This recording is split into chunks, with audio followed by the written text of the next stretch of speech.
2. 가슴으로 이어진 물줄기. 등잔 불꽃이 그름을 긴 꼬리로 남기며 가물가물 타고 있었다. 등잔 불빛은 온기 없는 반딧불처럼 허전하고 미약했다.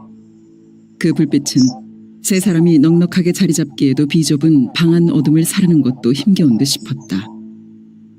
등잔 주위만 가까스로 밝혀졌을 뿐 천장 구석구석에는 묽은 어둠이 그대로 도사리고 있었다. 그런 불빛마저 새어나가는 것을 저어했음인지 지게문에는 남루한 이불이 무겁게 쳐져 있었다. 미동도 없이 바짝 쪼그리고 앉은 세 사람은 돌덩이였고 어둠을 이겨내지 못하는 미약한 불빛은 그들 세 사람의 그림자만을 터무니없이 크고 진하게 찍어내고 있었다. 그들의 그림자는 새 벽을 가득 채운 채 불꽃이 흔들릴 때마다 괴물스럽게 일렁이고는 했다. 늪처럼 잠겨드는 방 안의 침묵은 무슨 견고하고 무거운 물체처럼 그들을 압박하고 있었다. 윗목에 앉은 하대치는 큼큼 밭은 기침을 만들어내며 자리를 고쳐 앉았다. 자정이 넘어가고 있을 것이고 언제까지 그렇게 앉아있을 여유가 없었다. 하대치의 그런 몸짓의 의미는 두 사람에게 전류보다 빠르게 전달되었고 전등에 반짝 불이 켜지듯 확실한 반응이 나타났다. 아랫목에 앉은 노인은 허리를 꼿꼿이 세우며 방바닥에 놓인 곰방대를 더듬더듬 주워들었다. 그 손이 완연하게 떨리고 있었다. 노인의 옆 반다지를 등지고 앉았던 여자는 꺾어 세운 무릎을 더 단단히 가슴팍으로 끌어안듯 하면서 윗목의 하대치에게로 눈길을 쏟아부었다. 눈물로 젖은 그 눈길에 두려움과 초조가 엇갈리고 있었다. 그래요. 노인은 힘겹게 말을 꺼내놓고는 목이 타드는지 삐쩍 마른 목을 길게 빼듯이 해서 침을 삼키고 감은 어디로 갈 것이더냐? 안타까운 듯이 물었다. 하대치는 얼른 대답하지 않았다. 방바닥을 내려다본 자세 그대로 한참을 앉아있다가 마지못한 듯 대꾸했다. 지도 잘 모르겠구만이라. 자식의 정이라곤 명주 실오라기만큼도 느낄 수 없는 그 무뚝뚝한 말을 듣자 네가 모르면 그걸 누가 알아 하는 호통이 목구멍을 치받쳐 올랐지만 판석 영감은 어금니를 깨물며 말을 억눌렀다. 그건 앞에 앉은 것이 자신의 말을 고분고분 듣던 옛날의 자식이 아니라는 슬픈 확인이었고 절망적인 체념이었다. 그래요. 자석은 품 안에 적 자석이지. 몸 크고 생각해서 품 벗어나보면 지 자석이 아닌 뱀이야. 옛말 이런 것이 틀린 데가 하나도 없어. 한사코 아래로만 쏟아져 내리는 부정의 물줄기를 그만 돌려야 된다고 생각하며 판석 영감은 스스로를 다스리려고 애썼다. 아들을 향한 체념을 가슴에 심기 시작한 것이 결코 하루 이틀의 일은 아니었던 것이다. 20살 나이가 가까워질 임시부터였으니까 아들의 열받친 행동거지는 일정 때부터 시작되어 이미 10년이 가까워 있었다. 일본인 지주한테 대항해서 소작쟁이를 벌이면서 아들은 가도 목마르고 허기진 소작농군의 길을 벗어나기 시작했다. 일반 소작쟁이도 삭신 녹아내릴 메타작에 콩밥 신세가 확연한 죄로 정해진 세상에서 일본인 지주를 상대로 한 소작쟁이가 어떤 결과를 부를지는 너무나 빤한 노릇이었다. 그것은 맨주먹으로 니본도 휘두르는 순사한테 덤벼드는 것이나 진배 없었고 불구덩이 속으로 뛰어드는 성미급한 나방이나 다를 바 없었다. 피걸레가 되어 내던져진 아들을 업고 집으로 돌아오며 판석 영감은 제 살이 찢겨나가는 아픔에 떨며 울었고 차라리 죽지 못하고 살아있는 목숨의 구차함이 비통해서 울었다. 축 늘어진 아들을 수십 번 추슬러 업어가며 판석 영감은 피물림 하듯 대대로 이어진 소작농의 비애와 운명을 씹었다. 대를 물리는 가난이라는 것처럼 무서운 죄가 없었고 견디기 어려운 벌이 없었다. 아들은 그 죄를 타고 나서 이제 철든 나이가 되면서 그 벌을 받기 시작하고 있는 것이었다. 아버지, 제발 한 말도 마시오. 목숨 내걸고 독립운동하는 사람들도 있는데 뺏긴 집 밥그릇 찾아먹는 일도 못한다면 그것이 무슨 살인새끼다요. 그러고 우리가 하는 짓이 계란으로 바우치기라는 것도 다 알고 있단게요. 그래도 허고 또 해야지라. 자긴 없는 지주놈들도 없는 법인게요. 몸져 누운 아들의 눈빛은 메타작을 조금도 두려워하지 않았고 그 소견 멀쩡함에 판석 영감은 더 할 말이 없었다. 그러나 아들이 마음을 단단히 먹을수록 몸은 멍든 옹기가 되어가다가 끝내는 산산조각으로 깨어지고 말리라는 불안감이 먹구름으로 가슴을 덮고 있었다. 나흘째 되는 날 순사가 들이닥쳤고 경찰서에서 하룻밤을 새운 아들은 다음 날로 기차에 떼밀려 실려졌다. 징용으로 끌려가는 것이었다. 아들과 함께 쟁의를 벌였던 소작회의 다른 12명도 함께였다. 10분, 100분 참고 또 참아야 쓴다. 목숨 지키는 일이 제일 중요한 일인게 홀몸 아닌 네 샥시 생각해서라도 몸성이 돌아와야 써. 애비 말 명심이야. 알아듣겠자. 판석 영감은 아들의 소매를 잡아 흔들며 애타게 말했지만 아들은 아무것도 없는 하늘 그 어디를 보고 있는지 아무런 반응이 없었다. 아들은 순사에게 등을 떼밀려 기차에 오르고 기차가 움직이기 시작해도 말 한마디 없었다. 말은 고사하고 한 번 쳐다보지도 않고 떠나가고 말았다.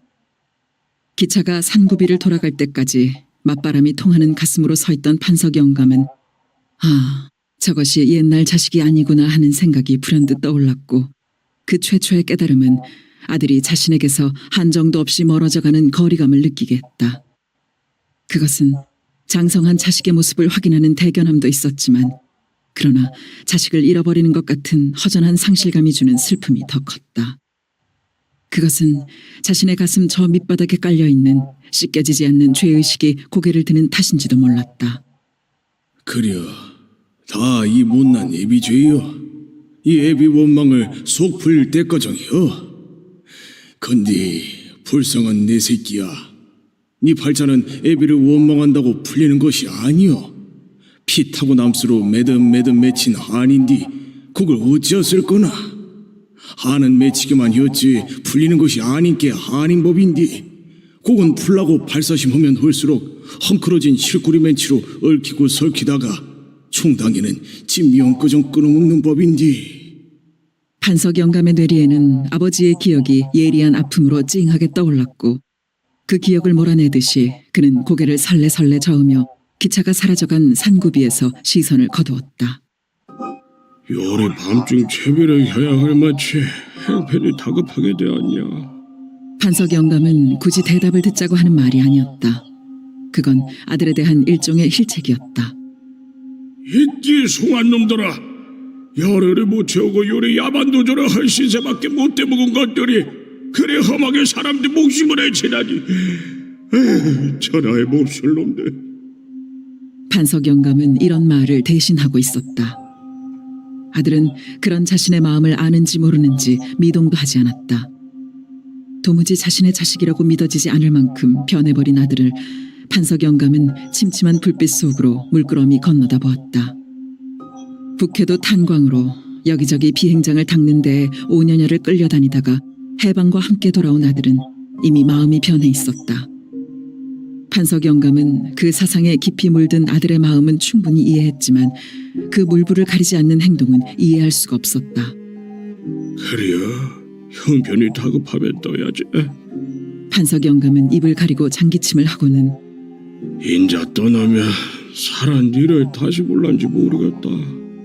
목소리가 잠겨들었다. 그것이 무슨 말씀이다요? 하대치는 고개를 번쩍 치켜들며 아버지를 쏘아보았다.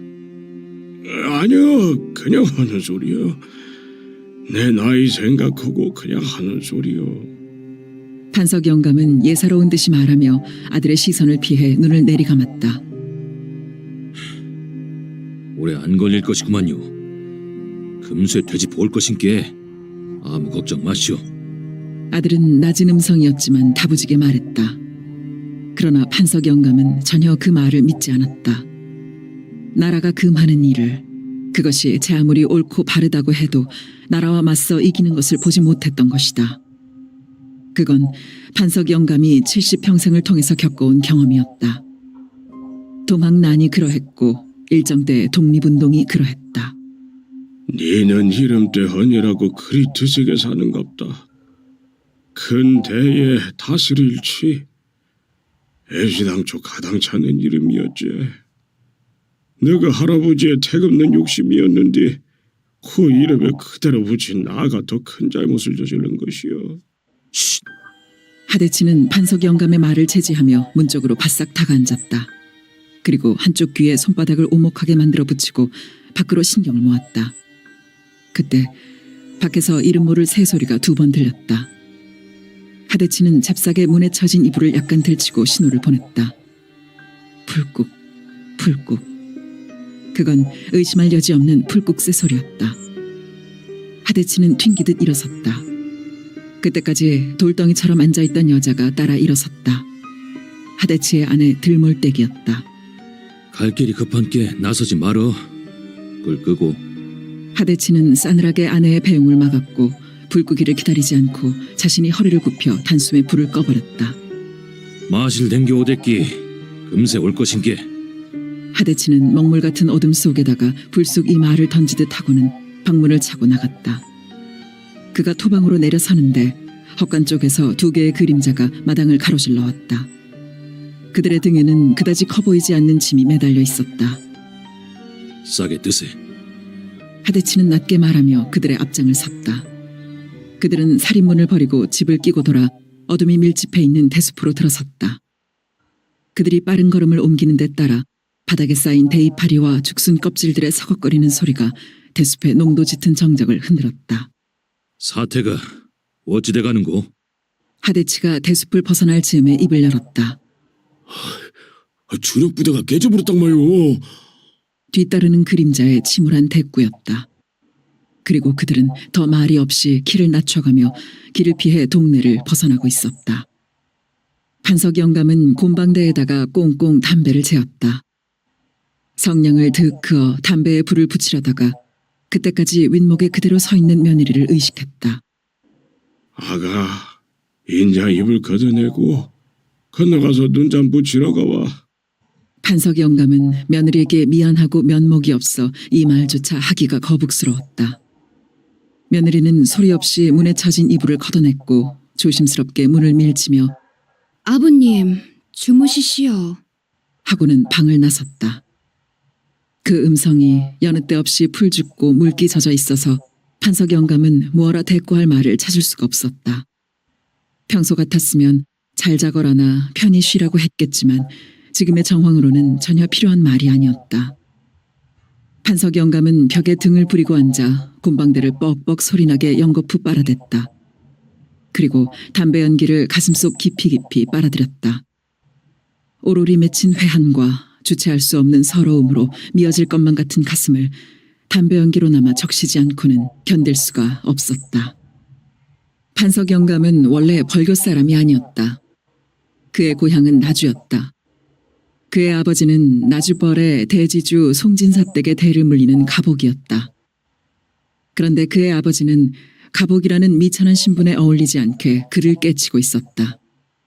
그건 신분에 씌워진 금기를 파괴하는 위험스런 일이기도 했다. 물론 그를 깨쳤다고 해보았자 천자문을 막히지 않고 외울 수 있고 땅바닥에다 획 틀리지 않고 쓸 수 있는 정도에 지나지 않았다. 그러나 가복의 처지로서는 그 정도만으로도 대단한 학식을 갖춘 셈이었고 더군다나 천자문을 깨친 것이 순전히 어깨너머로 귀동냥, 눈동냥한 결과였다는 것은 그의 타고난 총명이 어느 정도인지를 입증하는 것이었다. 에이 놈아, 그 중놈 신세 설깨친 거라는 게 우한 불러들이는겨. 에휴, 꿈에라도 그걸 아는 거 티내지 마라. 그것이 명 재촉하는 길인게. 그의 할아버지는 기쁨과 슬픔이 교차하는 얼굴로 아들에게 못 받고는 했다. 그런데 그의 할아버지의 우려는 마침내 현실로 나타나고 말았다. 그의 아버지는 남몰래 동학 사상에 물들어 있었던 것이고 동학도의 분노가 행동으로 불붙기 시작하자 그는 그 불씨의 하나로 정체를 드러냈다. 그의 아버지는 가복의 사슬을 스스로 끊고 동학의 선봉 물결이 되었다. 아이고 마, 이놈의 기어코 이를 저질러 보냈구나. 이를 어찌했을꼬. 이를. 그의 할아버지는 안절부절 못하고 나날을 보냈다. 새끼를 어떻게 단속했길래 그 꼴이 되도록 몰랐느냐고 꼴도 보기 싫으니 눈앞에 얼씬거리지도 말라는 송진사의 노발대발한 호통을 들은 다음이었다. 그의 할아버지는 어깨 죽지를 잔뜩 웅크리고 귀가 꺾일 대로 꺾여 지내면서도 바람탄 불길처럼 번지고 있는 동학도의 기세에 속으로는 열렬한 응원을 보내고 있었다. 그건 결코 아들 때문만이 아니었다. 기왕 터진 본물이었고 동학이 이기는 것만이 자기네 같은 가랑잎 신세들이 사람답게 살아볼 수 있는 길이라는 확실한 믿음을 가지고 있었다. 동학도의 피 흘림은 곰고 골문 고름이 터진 것이라는 정도는 익히 알고 있었다. 급기야 송진사가 피난짐을 싸지 않을 수 없게 동학의 기세는 뻗어나갔다. 그러나 그것도 길게 가지는 못했다. 청국과 일본 군대가 서로 다투어 관군을 대신해서 동학군과 맞서게 되면서부터 전세는 일변하기 시작했다. 동학군은 곳곳에서 패배했고 흰 무명옷에 피범벅이 된 동학도들의 시체가 아무데나 나뒹굴기 시작했다. 동학군이 뿔뿔이 흩어져 산중으로 패주했고 그와 반대로 산중 어느 절로 피난을 떠났던 송진사내가 돌아왔다. 송진사의 서슬은 예전과 다르게 시퍼런 날을 세우고 있었다. 아래 것들의 길을 완전히 꺾어놓기 위함일 것이었다. 송진사내는 인명의 피해는 입지 않았지만 재산의 피해는 적잖이 입고 있었던 것이다. 횡랑채에는 여느 때 없이 썰렁한 바람이 감돌았다. 그러던 어느 날 밤이었다. 잠을 자다 말고 그는 할아버지와 함께 사랑채로 불려나갔다. 인자 내쫓기는 같다. 그의 할아버지는 사랑채로 통하는 문을 넘어서기 직전에 한숨을 토했다. 그 한숨이 어찌나 깊고 진한지 할아버지의 기운이 모두 뽑혀져 나오는 것만 같았다. 사랑채 마당에서는 덕석말이 메타작이 한창이었다. 메타작을 얼마나 당했는지 둘둘 말린 덕석 안에서는 비명조차 들리지 않았다. 저놈이 인자 오는구나. 고반 덕석 풀어라. 마루에 버티고 선 송진사가 그의 할아버지를 손가락으로 겨냥하며 소리쳤다. 덕석을 동여맨 새끼줄이 낫으로 끊기고 두 사람이 둘둘 말린 덕석 끝을 치켜듦과 동시에 덕석은 주르르 펼쳐져 나갔다. 그 속에서 드러난 것은 피투성이가 된 그의 아버지였다. 아유, 치사나으리 살려주십시오. 그의 할아버지는 울컥 피를 토하듯 울부짖으며 피범벅이 된 아들의 몸을 덮쳐 안았다. 그러나 그의 아버지는 이미 숨이 끊긴 뒤였다. 그 사실을 깨달은 그의 할아버지는 그대로 혼절하고 말았다. 다음날 새벽 그는 아버지의 시체를 가만히 쌈해서 지게에 짊어져야 했고 하룻밤 사이에 10년살이를 해버린 것처럼 변한 할아버지는 흡사 헛개비처럼 휘뚱거리며 지게 뒤를 따라왔다. 그의 아버지 나이 34이었고 판석의 나이 15이었다. 전라도 땅에선 누구 땅 얻어붙이고 살 가당차는 생각 묵지를 말아라. 너그놈들은 머슴살이도 못해먹게 맹글 것이다. 산골짜기에 들어가서 솔잎이나 뜯어먹고 살아. 요리 4대 육신 멀쩡하게 내보내는 것만도 큰 은혜 입은 줄 알아야 할 거이다. 그래서 그랬던 것일까? 5 식소를 거느리고 쫓겨난 맨주먹의 할아버지는 온 하루를 말 한마디 없이 땅만 내려다보고 걸었다. 해가 뉘엿뉘엿해서 어느 개울가에서 보리밥 뭉치를 풀었다. 눈앞에는 숲이 깊은 산이 다가와 있었다. 그때부터 산 골짝골짝을 타넘는 화전 생활이 시작되었다.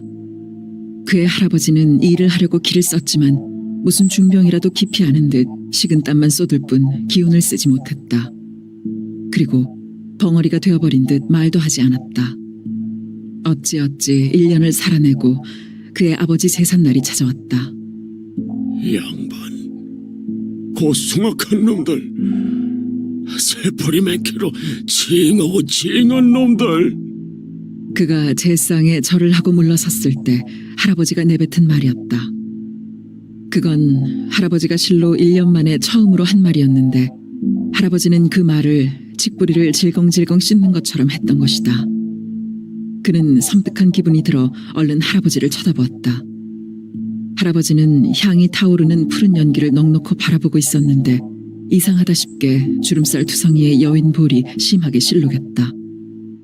그의 할아버지는 결국 알아눕더니 며칠 만에 숨을 거두었다. 그것은 네 애비가 동학 따라 집도람수로 이 하레비한테 남긴겨. 나가 살아서 네 아들한테 붙여줬어야 할 이름인데 업자가 큰 대자, 뒤자가 다스릴 지자라고였다. 그것이 내가 애비가 생전에 품은 한스러운 맴이었는디. 대치라는 두 글자는 한지에 큼지막하게 적혀 있었다. 골골 병을 앓는 할머니는 살아생전에 고추 달린 증손자 한번 보고 싶다는 말을 무슨 타령 읍조리듯 했다. 할매 소원 풀고 일손도 하나 더 벌어들인다 셈치고 같은 화전민의 딸과 결혼했다. 그 고추 달린 아들은 쉽게 얻어지는 것이 아니었다. 연이어 딸 둘을 낳았고 할머니는 기다리기에 기진했는지 어느 날 문득 눈을 감고 말았다. 염치도 없이 딸은 그 뒤로도 둘이나 더 붉어졌다. 별다른 상고도 치르지 않고 애를 낳는 마누라의 안팡진 엉덩짝이 부실할 리는 없고 아무리 생각해도 부실한 것은 씨 쪽이었다. 그렇게 생각하자 그의 마음은 한결 초조해졌고 크게 다스린다는 뜻의 그 이름을 영영 써먹지 못하는 것이 아닌가 하는 방정맞은 생각이 불쑥 일어나고는 했다. 아들은 5번째로 태어났다. 참 어렵게 얻은 아들이었고 늦은 나이에 구경하는 고추였다. 그의 나이 39이었다. 너무 당연하게 대치라고 이름 붙였다. 그 뜻이 사내다운 이름일 뿐만 아니라 아버지의 냄새를 여견히 맡을 수 있어 좋았다. 이름을 따라 아들이 어떤 큰 인물이 될 것 같은 알큰한 예감에 젖기도 했다. 그러나 산짐승이나 다름없이 산골짜기나 탄없는 화전민 신세라는 자각 앞에서 그는 한없이 초라한 자신을 발견할 수밖에 없었다. 그는 아들을 위해 무언가 해야 한다는 아버지로서의 책임 같은 것을 막연하게나마 느끼고는 했다. 드문드문 구경하는 세상이어서 그런지 그동안 세상은 정신을 차릴 수 없이 변하고 있었다. 무엇보다도 그를 놀라게 한 것은 나라 주인이 바뀐 것이었다. 산을 타넘으며 거처를 옮기다 보니까 백운산을 거쳐 조계산에 이르러 있었다.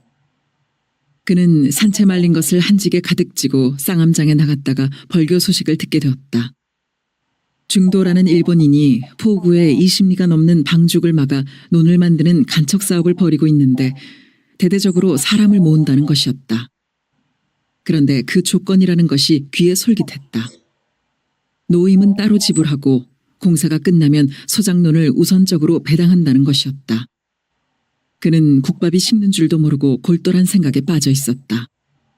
방죽 쌓는 노동이 제 아무리 힘들다 한들 화전 일구는 것보다 더하진 않을 것이고 논농사를 짓게 되면 화전처럼 새 밭을 일굴 필요가 없고 떠돌물 하지 않아도 된다. 그러나 그런 것들보다도 그의 마음을 더욱 달뜨게 하는 건 아들을 산속에 처박아 산짐승처럼 키우지 않아도 된다는 점이었다.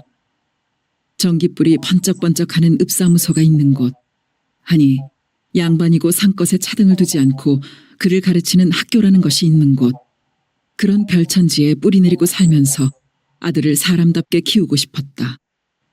산것들도 당당하게 그를 배울 수 있게 된 그동안의 변화가 그에게는 나라 주인이 일본인들로 바뀐 것보다 더 놀라운 것이었다. 그 사실을 알게 된 것이 몇 년 전이면서도 그는 도무지 믿어지지가 않았다. 벌교로만 나오면 아들 대치도 학교에 보낼 수 있게 되는 것이 아닌가. 그는 주모가 일깨워서야 국밥을 마구 퍼넣다가 그만 가슴이 컥 막혀 주먹으로 가슴팍을 퍽퍽 두들겼다. 매운 눈물이 삐쭉 배어나온 눈앞에 어린 대치의 방식거리는 모습이 어리더리 떠올랐다. 그는 마디 굵은 손으로 눈을 씩 훔치면서 해벌쭉 웃고 있었다. 할아버지를 뒤따라 그리도 암담하고 캄캄한 마음으로 산으로 들어갔던 것과는 반대로 겨드랑이에서 날개라도 돋치는 듯 곧 날아갈 것 같은 기분으로 산을 등졌다. 그러나 그는 깊은 마음까지 들떠있는 것은 아니었다. 가진 것 없고 배운 것 없는 목숨이 한 세상 살아낸다는 것이 얼마나 팍팍한 것인지를 그는 잘 알고 있었다. 자신을 한 마리 황소이거니 생각하고 닥쳐올 고난을 이겨낼 각오를 단단히 하고 있었다. 참으로 한 마리의 미련하고도 끈질긴 황소처럼 그는 공사장 일을 이겨나갔다. 아들 대치가 무병하게 커가는 것만이 그의 유일한 위안이고 빛이었다. 그는 담배는 피웠지만 술은 가까이 하지 않았다. 술을 마셔서 될 살림살이가 아니었다. 나날의 생활이 아무리 고되어도 세월은 흘러가는 맛이 있어 사라지는 것인지도 모를 일이었다. 도저히 가망 없어 보이던 방죽 쌓는 일이 신압으로 이어져 나가더니 마침내 완성의 날이 온 것이다. 포구를 따라 뻗어나간 장장 20리가 넘는 방죽은 절로 탄복이 터져나올 만큼 장관이었다. 돌덩이를 쳐나르고 흙을 퍼나른 모든 일꾼들은 하나같이 그 기나긴 방죽이 자신들의 손으로 만들어졌다는 사실에 경이하는 반면 구체적 실감을 느끼지 못할 정도였다. 성벽처럼 완강하게 바닷물을 차단시키고 있는 방죽은 읍내 심장부와 복림리를 직결시키고 있는 소화다리에서부터 동쪽으로 뻗어가기 시작해서 순천만을 향해 차차 넓어져가는 포구 20리를 치달아 호동리 선수머리에 그 꼬리를 대고 있었다. 순천만의 바닷물은 그 방죽을 따라 하루 2차례씩 팽개다리 밑까지 깊숙이 파고들었다가 물러가고 하면서 방죽을 쌓아올린 네모난 무수한 돌들을 찰싹찰싹 쓰다듬었다. 방죽 위에 닦여진 길은 바다가 밀물이면 밀물인 대로 썰물이면 썰물인 대로 유난히도 희게 드러나 보였다. 왜냐하면 벌교 포구는 그 바닥이 모래라곤 구경할 수 없을 지경으로 온통 뻘밭이었는데 그것이 다른 데 것과는 달리 질기고 차져서 한 번 발목이 빠졌다 하면 빼기가 어려울 정도였다. 그래서 그런지 그 색깔이 검은색에 가까운 흑회색을 띠고 있었다. 그 위에 바닷물이 밀물져 와도 그 색깔이 우중충함을 면할 길이 없었다. 그래서 긴 방죽 위의 길은 언제나 풀리 상그러운 옥양목 피를 펼쳐놓은 것처럼 희게 빛났다. 그 방죽이 동서로 팔을 벌려 보듬고 있는 벌판은 회정리 1, 2, 3구와 장양리에 걸쳐져 끝이 아슴하도록 드넓게 펼쳐져 있었다. 일정 기간 동안 간기를 빼야 농사를 지을 수 있는 땅인데도 불구하고 사람들은 그 질펀하게 펼쳐진 땅을 보는 것만으로도 배불러하고 넉넉해했다. 그러나 그런 기분도 잠시였다. 그건 어디까지나 일본인 중도의 땅이었지 그들의 소유라곤 단 한 평도 없었다. 방죽을 막으면서 개통한 다리에 소화라는 이름을 붙여도 그 누구 하나 반대를 하지 않았듯이 그 방죽의 이름도 중도 방죽이 되었다. 중도의 간척지는 예로부터 경작되어 온 북쪽의 나간 고읍들에 비하면 그 면적으로나 토질로나 비교할 것이 못되었다. 그러나 고읍들을 첫째로 꼽고 장좌리와 칠동리에 걸쳐 있는 서쪽의 벌을 두 번째로 친다면 중도의 간척지는 벌교의 세 번째 농토로 손색이 없었다. 중도라는 인물은 재산을 다소 가지고 있기는 했지만 그런 엄청난 간척 사업을 벌일 만큼 큰 재산을 소유하고 있지 못했고 그 사람됨도 의롭지가 못했다. 그의 이름을 내걸어 추진된 간척 사업의 뒤에는 저 유명한 동양척식 주식회사의 돈줄이 닿아 있었다. 고리대금업으로 축제를 하는 중도가 그런 장기 사업에 투자한다는 것이 처음부터 의아한 점이었고 또 그런 내막을 아는 사람은 다 알고 있었다. 처음 약속대로 판석이 영감은 소작지를 배당받았다. 끝도 없이 허기지고 고달픈 소작농의 길이 열리게 되었다. 그는 곁눈질하지 않았고 딴 생각하지 않았다. 그저 땅만 파고 땅만 다독거렸다. 6할을 지주에게 바치고 나머지 4할에서 농지세, 물세, 비료세, 종잣세, 기본 소작료 등등을 빼고 나면 뭘 먹고 사느냐고 입 달린 소작인이면 누구나 떠들어댔다. 그러나 그는 단 한 번 그런 불평에 동조하지 않았다. 속으로나마 불만스럽게 여긴 일도 없었다. 분명 그런 조건은 입에 풀칠하기가 어려운 것이었지만 그렇다고 어찌할 것인가. 해결이 안 될 불평만 서로 씹어대다가 그 기분으로 술이나 한 잔씩 걸쳐대는 습관을 들이다 보면 농사는 그나마 소출이 줄게 마련이고 생활은 더 꼬이게 되는 것이었다. 그는 땅만을 믿었고 땅에다 온갖 정성을 쏟아부었다. 땅은 그에게 남들보다는 다소 나은 생활의 여유를 돌려주었다. 그 여유가 아들 대치를 학교에 보낼 수 있는 힘이 되었다. 같은 조건에 처한 남들이 못 해내는 일을 자신이 성취시키고 있다는 사실에 그는 끝없는 긍지와 보람을 느꼈다. 그리고 할아버지 아버지께도 그 이상 면목이 서는 일이 없을 것 같았고 자랑스럽기까지 했다. 그러나 학식을 깨우친다는 것이 병이 되는 것일까? 아들 대치는 그가 소망하는 것과는 거리가 멀게 변해간 것이다. 아버지가 관군을 상대로 한 싸움에 목숨을 내걸고 뛰어든 그 용기는 어디서 생긴 것일까? 아들놈 대치가 일본을 바람벽으로 삼고 있는 지주 중도를 상대로 소작쟁이를 벌인 용기는 또 어디서 생겨났을까? 아들놈은 저희들이 하는 일이 계란으로 바위치기라는 것을 알지만 하고 또 해야 된다고 했었다. 아버지도 그런 마음으로 동학에 가담한 것일까? 판석 영감은 확연히 잡히지 않는 그런 어릿거림 속에서도 결코 아들을 원망하거나 서운해하지는 않았다. 다만 아들이 겪는 고초가 아버지로서 안타깝고 가슴 아픈 것이었다. 그런데 아들은 소작쟁이에서 끝난 것이 아니었다. 일본이 망했고 떵떵거리던 중도가 그 넓은 땅을 고스란히 남겨놓고 주랭랑을 쳐버린 마당에 아들은 새로운 싸움을 시작했던 것이다. 동백나무 숲은 어둠이 한결 짙었다. 얼굴을 촘촘히 맞대고 있는 동백나무의 윤기나는 두꺼운 잎들이 달빛을 야멸차게 막아내는 탓인지 몰랐다. 하동무, 무사하게 왔구만. 염상진이 하대치의 손을 덥석 잡았다. 자신의 손을 움켜잡은 염상진의 손이 부르르 떨었다. 그 파장이 하대치의 심장을 일직선으로 찔러왔다. 그건 단순한 동지애의 표현만이 아니었다. 하대치는 사태가 절망적임을 직감했다. 후퇴할 수밖에 없게 됐소. 되기 전에 수행할 임무가 있어. 염상진은 무슨 의미인지 모르게 고개를 약간 갸웃했다.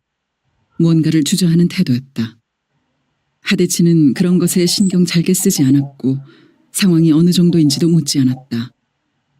염상진이 위원장 직책을 맡고 있기는 했지만 그도 명령에 의해 움직이고 있을 뿐 속 시원할 만큼 구체적으로 알 리는 없을 것이었다. 오더는 앞으로 투쟁 자금이 필요할 것이오. 그걸 당장 조달해야 되겠소. 하대치의 머릿속에 그 조달 방법이 번개처럼 스쳐갔다. 그건 염상진의 주저하던 태도가 풀어준 답이었다. 필요하면 해야제라. 하대치는 염상진의 마음을 북돋는 기분으로 짱짱한 어조로 말했다. 고맙소, 하동무. 염상진은 어둠 속에서 약간 웃어 보였다. 하대치는 언제나 염상진을 그런 식으로 대했다. 그건 저절로 우러나오는 염상진에 대한 존경의 표현이었다. 우리는 세 사람씩 한 개조가 되어 독립운동을 하겠소. 나가 1조, 하동무가 2조, 강동무가 3조를 지휘하시오. 하동무는 서울상의 윤간해를, 강동무는 학교 뒤 김간해를, 나는 정미소 최간해를 맡도록 하겠소. 무엇이냐? 큰돈 뽑자면 술도가 정가를 빼면 안 될 것인디요. 하대치는 염상진을 일깨우듯 말했다. 술도같이 아들 정하섭은 우리 동지요. 염상진의 말에 하대치는 그렇구나 싶었다. 정하섭은 읍내가 장악되고 나서 얼핏 다녀갔을 뿐 자신들과 함께 행동하는 것이 아니어서 그의 존재를 잊고 있었던 것이다.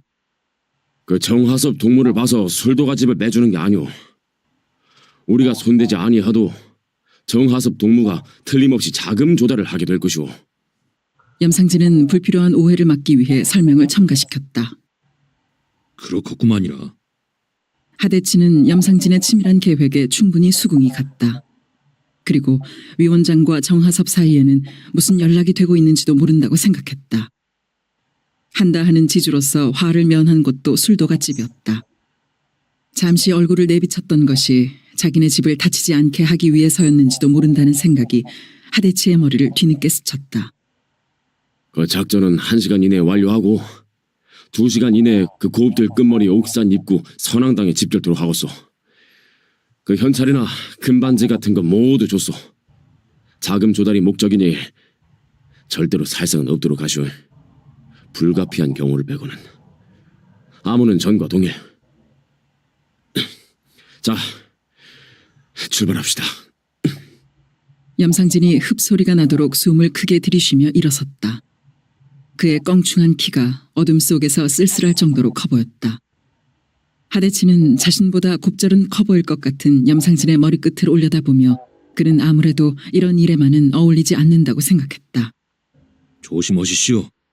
그런 생각을 해서 그런지 하대치는 무심결에 이 말을 하며 몸을 추슬렀고 하동무도 염상진이 하대치의 어깨를 살짝 잡으며 말을 받았다. 하대치는 염상진과는 반대 방향으로 길을 잡았다. 어둠에 몸을 적시듯 자세를 낮추고 다리에 힘을 모았다. 일순간 그의 몸은 한 덩어리로 팽팽하게 긴장되었다. 그 힘을 분출시켜 노를 젓듯이 어둠의 물결을 헤쳐나갔다. 그는 이런 긴박한 상황에 처하게 되면 몸 그 어디에서인지 모르게 힘이 솟구치는 것을 느끼곤 했다. 그리고 불두덩이인지 겨드랑이인지 위치가 분명하지 않은 몸 어딘가가 근질거리는 것 같은 쾌감을 느꼈다. 키 꺽다리 염상진은 아마 자기와 같은 기분은 아닐 듯 싶었다. 염상진은 큰 키에 비해 싱거운 사람이 아니었다. 맵고 차지고 단단한 사람이었다. 하대치는 염상진 같은 사람과 깊은 관계를 맺고 있다는 사실이 더할 수 없는 기쁨이고 자랑이었다. 하대치가 오늘에 이른 것은 모두 염상진이 끼친 영향에 의한 것이었다. 두 사람이 관계를 맺어온 것도 10년 세월이 넘어 있었다. 사범학교까지 나온 염상진은 하대치의 여백 많은 머릿속에다가 많은 모종을 이식시켰다. 기질적으로 피해 농도가 짙고 환경적으로 불만 요인이 많고 태생적으로 자학성이 강한 하대치는 그런 나무가 자랄 수 있는 최적의 기름진 토양이었는지 모른다. 하대치는 양질의 화선지였고 염상진은 솜씨 탁월한 화공이었다. 화공은 유려한 선을 긋고 현란한 채색을 했고 화선지는 그 물감을 흠뻑흠뻑 빨아들였다. 정지. 저 집이다. 하대치는 담 그늘에 바짝 붙어 섰다. 윤부자네 집은 기와골의 윤곽을 드러낸 채 큰 몸체를 어둡게 웅크리고 있었다. 그의 뇌리에 윤부자의 얼굴이 문득 떠올랐다. 진땀을 뻘뻘 흘리는 모습이었다. 그 눅진눅진한 진땀은 물로 만들어진 땀이 아니라 그가 평소에 포식한 고기의 기름기가 빠져나오는 것만 같았다. 그는 엄청난 돈을 내놓고 목숨을 애걸했지만 결국은 죽었다. 그 친일도 포악한 지주 노릇도 더러운 고리 대금업도 다 용서해줄 수 있다 치자.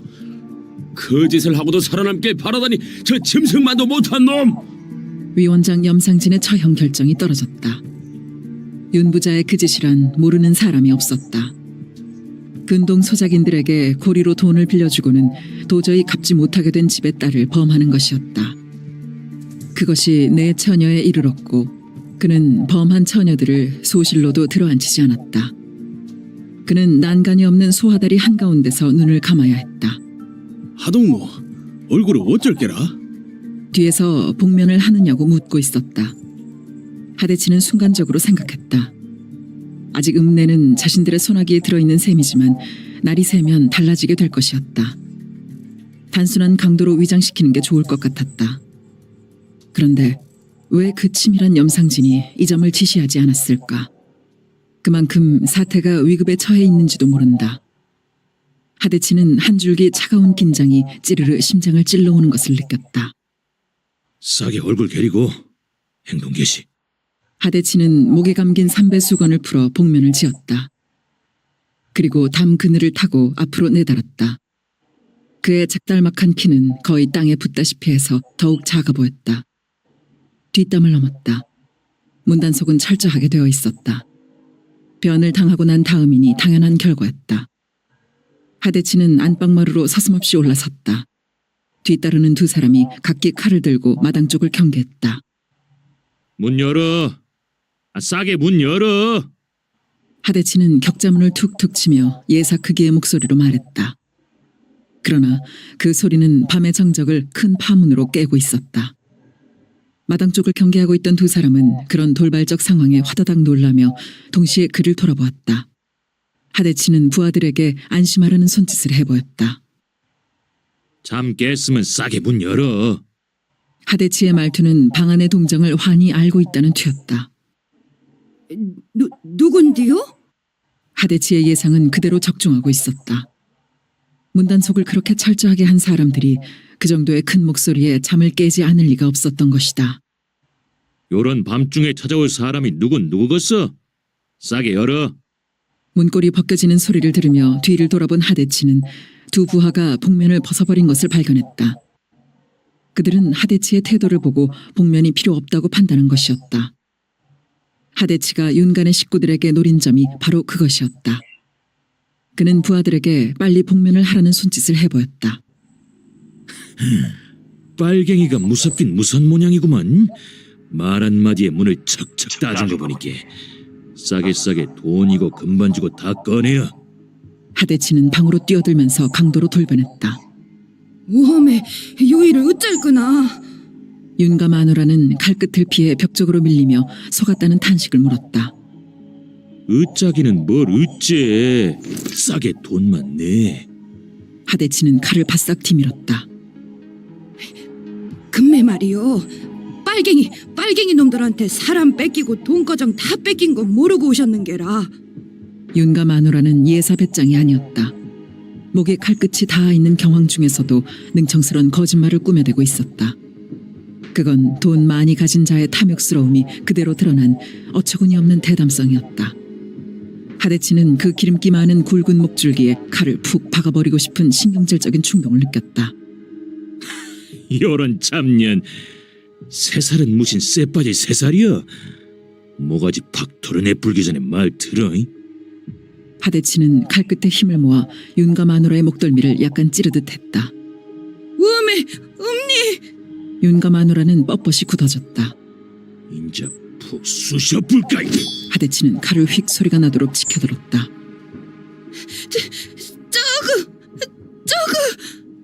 윤과 마누라는 농 쪽으로 벌벌 기어가며 숨이 잦아들고 있었다. 윤과 마누라가 내놓은 돈은 의외로 적었다. 두 부하에게 농이고 문갑을 다 뒤지게 했지만 금붙이 하나 구경할 수가 없었다. 보나마나 변을 당한 후에 전부 어딘가에 깊이 숨겼을 것이었다. 야들아, 저 늙은 년은 목심보다 돈이 더 중한 모양이게. 너가 둘이서 맡아 푹푹 쑤셔 저승으로 보내버려라. 하대치는 차갑게 말했고 두 부하는 칼을 꼬나잡고 윤과 마누라에게 다가들었다. 숨긴 뒤 말할랑께 살려주시오. 살래만 주시오. 윤과 마누라가 방을 나서 손가락질한 곳은 한 가마 쌀이 들어가는 뒤주였다. 쌀이 반남아 찬 그 바닥에서 돈이며 폐물들을 넣은 자루가 나왔다. 하대치는 5척 반이 될까 말까 한 단구였다. 그러나 타고난 뼈대가 굵었고 어렸을 때부터 농사 잡일을 거들며 단련된 그의 몸은 옆으로 딱 바라져 있었다. 그의 견고하게 뻗은 어깨와 짱짱하게 버팅긴 두 다리는 한눈에 기운 깨나 쓰는 몸으로 보였다. 목의 쪽을 빼박은 체형이었다. 하대치는 소학교 적부터 씨름의 남다른 장기를 나타냈다. 그가 제일 싫어한 운동이 도수체조였다. 그는 운동이라면 싫어하는 것이 하나도 없었지만 그 맨손을 휘휘 젓고 빙빙 돌리고 하는 도수체조라는 것은 춤도 아니고 운동도 아니고 영 시장스러워 할 맛이 나지 않았다. 그의 생각에 운동이라는 것은 갈비뼈가 뻑적지근하게 기운을 쓰는 것이라야 했다. 그래서 씨름은 그의 기분에 썩 드는 쓸만한 운동이었던 것이다. 그는 17살 때부터 내리 3년을 읍내 장사 씨름 대회에 나갔다. 뼈가 실하게 틀을 잡기에는 아직 이른 나이이기도 했지만 소를 타내는 장사가 되기에는 타고난 키가 너무 작았다. 그러나 하대치의 이름은 소를 탄 장사보다 더 짜하게 알려졌다. 키에 어울리지 않게 기운씀이 놀라웠고 다양한 기술이 구경꾼들을 환호하게 만들었다. 배지기, 연물치기, 다리 후리기 등 못하는 기술이 없었는데 특히 허리치기는 일품이었다. 별다른 기술 없이 큰 떡대만 믿고 씨름판에 나선 자들은 하대치의 번개 같은 허리치기에 걸려 공중바퀴를 돌아 쿵쿵 나가떨어졌다. 하대치가 더욱 유명해진 것은 씨름대회 출전 3년째 되던 해에 결승전 막판에서 상대방 부자지를 걷어찬 사건 때문이었다. 하대치는 그 상대에게 연속 2번을 패해 소를 빼앗겼고 다시 3년째 맞붙은 것이었다. 하대치는 그동안 자신은 뼈도 더 굵어지고 기술도 늘어난 대신 상대방은 그만큼 나이 들었으니 이번에야말로 하는 자신감이 있었던 것이다. 그러나 막상 삿발을 틀어쥐고 맞붙어 보니 형편이 그게 아니었다. 상대는 6척이 넘는 키에 기술까지 제대로 익힌 그야말로 제격을 갖춘 장사였다. 그는 작년과 다름없이 짱짱한 기운을 쓰고 있었다. 그는 예년과 마찬가지로 먼저 공격을 하지 않았다. 우람한 덩치로 떡 버팅기고 있다가 하데치가 이런저런 공격을 가하면 슬슬 피하듯 쳐냈다. 그러다가 하데치가 허점을 보였다 하면 순식간에 들어 던지거나 매다 꽂았던 것이다. 하데치는 번갯불 치듯 빠른 동작으로 몇 번 그의 정갱이를 걷어찼다. 그러나 그는 꿈쩍도 하지 않았다. 하데치는 가망 없음을 알았다. 그렇다고 세 번째마저 개구리 패대기 쳐지듯 모래밭에 나가 떨어질 수는 없었다. 그의 마음을 팽팽히 뻗질러 오르는 오기가 그것을 용납하지 않았다. 무슨 수를 써서라도 그놈을 모래밭에 처박아야 2년 동안 거푸당한 분이 풀릴 것 같았다. 아니, 어렸을 때부터 키 작은 연유로 받아왔던 놀림의 창피스러움과 철이 들어서도 남들 앞에 선뜻 나서기가 왠지 주저스럽던 그 지랄 같은 기분이 씻어질 것 같았다. 하데치는 전신에 힘을 돋우며 그를 밀치는 듯 하다가 오른쪽 다리로 상대방의 다리를 감을 듯 했다. 그건 누가 보나 다리 후리기를 하려는 자세였고 상대방도 그에 맞선 방어 태세를 취했다. 그런데 하데치의 다리는 그대로 물러나는가 싶더니 다시 파고들었다. 그리고 상대방이 비명을 토하며 나가 떨어졌다. 구경꾼들은 와 함성을 터뜨렸고 패자는 몸부림치듯 모래밭을 뒹굴며 아이고 아이고 황소울음 같은 신음을 토하고 있었다. 그런 그의 두 손은 사타구니를 움켜쥐고 있었다. 구경꾼들은 그때서야 그가 부자지를 채웠다는 사실을 알았다. 하데치는 당연하게 반칙패를 당했고 상대방은 부자지를 싸잡은 승자가 되어 엉기적거리며 소울을 몰고 갔다. 하데치의 씨름대회 출전이 3번으로 끝난 것은 소작회 사건 때문이었다.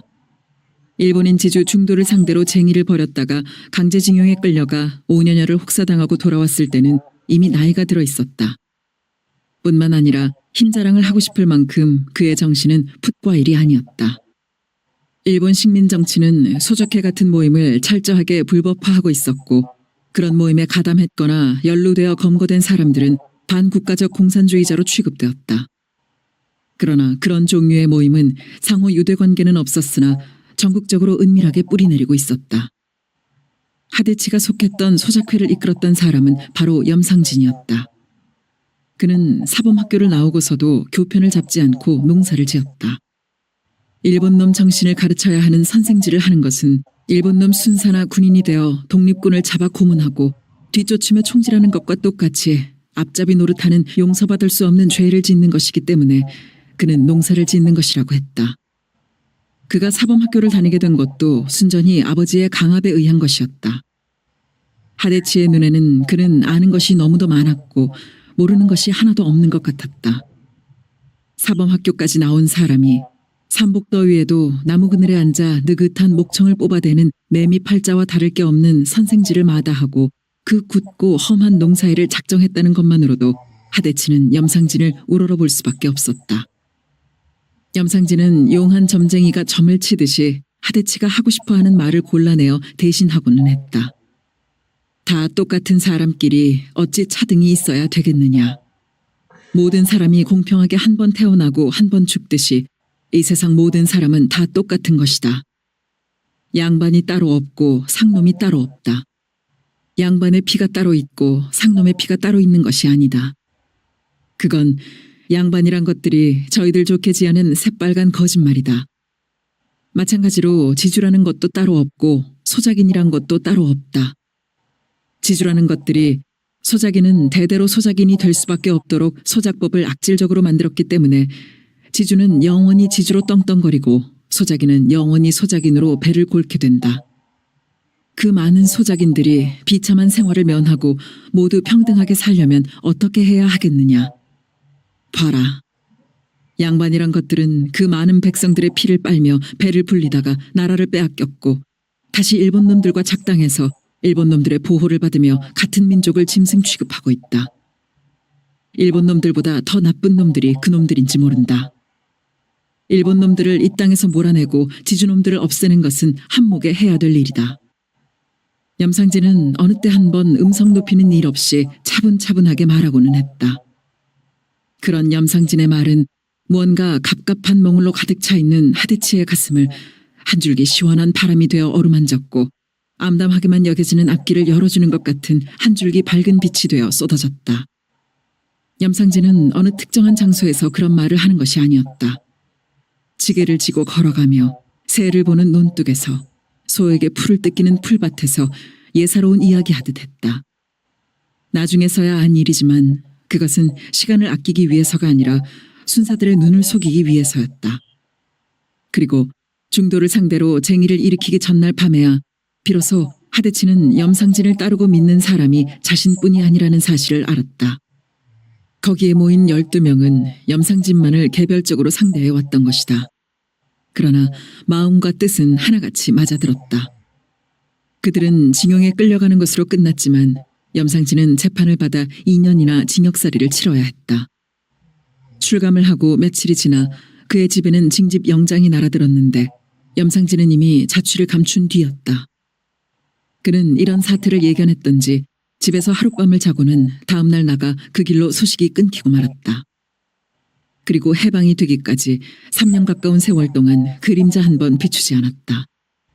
그런데 해방이 되기가 무섭게 모습을 나타낸 그는 금강산에서 중노릇했다는 무뚝뚝한 한마디로 그동안의 행적을 일축해버려 사람들의 궁금증을 더욱 깊게 만들었다.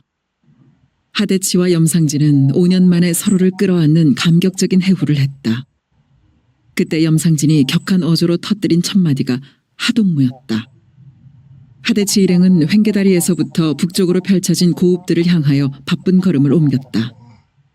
전동리가 시작되는 홍태거리에 이르자 나간과 고읍 들녘이 흐린 달빛 아래 아슴하게 드러났다. 하대치는 잠시 걸음을 멈추었다. 약속한 장소 옥사는 맞은편 들녘의 끝머리 어둠 속에 있었다. 들녘의 왼쪽 옆으로 관통되고 있는 것이 보성을 지나 광주에 이르는 국도였고 오른쪽으로 뻗어나가고 있는 것이 나간에 이어지는 옛길이었다. 그 어느 쪽 방향도 탐탁지가 않았다. 두 방향 다 옥산까지는 휘어져 도는 길이었고 계속해서 모둠모둠 동네를 끼고 있었다. 그 동네들을 피하자면 부득이 100고지 정도의 산길을 타야 하는데 그러다 보면 시간 소모가 너무 많았다. 옥산까지의 직선 코스인 들녘 한가운데를 질러가기로 결정했다. 거기에는 좋은 은폐물이 마련되어 있었다. 고읍들의 젖줄 노릇을 하는 냇물이 들판의 가운데를 꿰뚫어 흐르고 있었다. 그 양쪽 방죽은 그리 높지는 않았지만 더없이 좋은 은폐물이 되어줄 것이었다. 저 개굴창을 타고 가자. 괜찮을 게라? 암시랑 아니여. 요 들판이 얼마나 넓은디 니까진 거 하나 꼼지락댄다고 누구 눈에 띨썩 부르냐? 하대치는 잔소리 말라는 듯 내지르고는 첫발부터 크게 떼어놓았다. 이내 나타난 들모를 옆으로 비켜나갔다. 들몰. 하대치의 뇌리에 불현듯 떠오르는 얼굴이 있었다. 마누라였다. 들몰은 마누라의 친정이었다. 그래서 순심이라는 이름이 분명히 있는데도 사람들은 마누라를 들몰댁이라 불렀다. 그는 가슴이 찡 울리는 것을 느꼈다. 코골이 맵게 하는 그 울림을 떼쳐내기라도 하듯 그는 거칠게 얼굴을 훔쳤다. 그러나 집을 나설 때의 마누라의 잔상은 지워지지 않았다. 안쓰럽고 미안하고 딱하고 마누라에게는 무엇라고 할 말이 아무것도 없었다. 19인 그에게 마누라는 18에 시집을 왔다. 그리고 징용에 끌려갔다 돌아오니 4살짜리 아들을 그의 품에 안겨주었다. 꼭 거짓말 같고 꼭 금덩어리를 횡재한 것만 같은 그 기분대로였다면 그때부터 두더지가 되어 땅만 팠어야 했다. 마누라의 부지런함과 자신의 뚝심을 합쳤더라면 아무리 소작이지만 배골며 살지는 않았을 것이다. 그러나 마음이라는 것은 꼭 한 가닥만이 아니었다. 그에게 더 굵은 가닥은 따로 있었다. 그는 가망 없는 농사에 파묻히기보다는 그것을 가망 있게 만드는 운동에 빨려들었다. 그는 염상진과 함께 1년 감옥살이를 했다. 그때도 마누라는 갓난 사내 아이를 그의 품에 안겨주었다. 그러면서도 마누라는 미륵불의 현신인 듯 변함없는 얼굴이었다. 어찌 보면 웃음기가 감도는 듯도 싶고 어찌 보면 아무런 표정이 없는 것도 같은, 그러나 전체적으로는 편안한 느낌을 주는 얼굴로 마누라는 그를 대했을 뿐이다. 그의 아버지는 며느리의 그런 얼굴을 무척이나 소중하게 여겼다. 미륵불이 현신한 상으로 집안의 부귀영화를 이룰 관상이라는 것이었다. 좋다고 해서 기분 나쁠 것은 없는 말이었지만 어느 관상쟁이가 얼빠진 소리 꽤나 짓거렸다고 그는 귓등으로 흘려듣고는 했다. 마누라는 표현을 하지 않을 뿐 알 것은 다 알고 있었다. 징용에서 돌아와 횡재한 것 같은 아들을 보고 고맙기도 하고 면목 없기도 해서 쓰잘데없는 짓거리 하다가 제표가 당신 고상만 쎄빠지게 시켰구만. 하고 그는 머리를 극적였는데 주색잡기 하신 것도 아니고 남정네 하는 일인데 무슨 짚은 뜻이 있겠지라. 마누라는 다 이해한다는 표정이었다. 1년 징역을 살고 나왔을 때도 마누라는 똑같은 말을 했다. 마누라는 아무 배움이 없었지만 속이 깊었고 심성이 착했다. 특히 마누라의 지칠 줄 모르는 부지런은 동네 사람들의 입을 모으게 했다. 아마도 그건 가난한 소작인의 자식으로 커나면서 어렸을 때부터 체득한 삶의 방법이었을 것이고 더구나 남편이 오래 집을 비우게 되자 그 부지런은 더 즐기고 억세게 되었을 것이다. 남정네가 하는 뜻깊은 일이 무엇이었길래 결혼 10년 동안 남편으로서 마누라에게 해준 것이 아무것도 없음을 하대치는 새삼스럽게 깨닫고 있었다. 그건 안개 자욱이 낀 폭우처럼 가슴 스산해오는 슬픔이고 죄의식이었다. 그런데 또 뒤쫓아오는 위험을 피해 언제 돌아오게 될지 모를 길을 떠나고 있는 것이다. 그는 마누라를 보듯 저만큼 멀어진 들모를 돌아다보았다. 그리고 마음 여리게 만드는 그 축축한 생각을 떼치려는 듯 걸음에 속력을 가했다. 하대치가 옥산 입구 선앙당에 도착하니 염상진은 이미 와 있었다. 강동식 내조를 기다리기 위한 경계를 세워놓고 돌담 구석에 염상진과 마주 앉았다. 앞으로 어쩌겠는가요? 하대치는 불타오르던 경찰서를 생각하며 안타까운 심정으로 불쑥 물었다. 하동무도 다 짐작은 하겠지만 한참 동안 어려운 투쟁을 해야 할 것이오. 주력 부대가 무너졌으니 우리의 혁명 시도는 일단 실패한 것이오. 그러나 힘을 내시오. 혁명 완수는 실패 다음에 얻어지는 값진 열매니까. 염상진은 어조만 전라도의 것일 뿐 거의 사투리를 쓰지 않고 침착하게 말했다. 하대치는 묵묵히 앉아 있었다. 그의 뇌리에는 며칠 동안 숨가쁘게 피 뜨겁게 벌어졌던 일들이 꼭 꿈결처럼 스쳐 지나가고 있었다.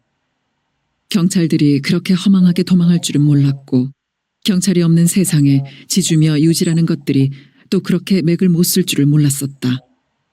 꼭 자기네들 세상이 온 줄 알았는데 지주는 처단되고 소작인이 없어지는 세상이 되는 줄 알았는데 그 믿음이 미처 굳어지기도 전에 어디론지 쫓겨갈 줄은 정말 몰랐었다.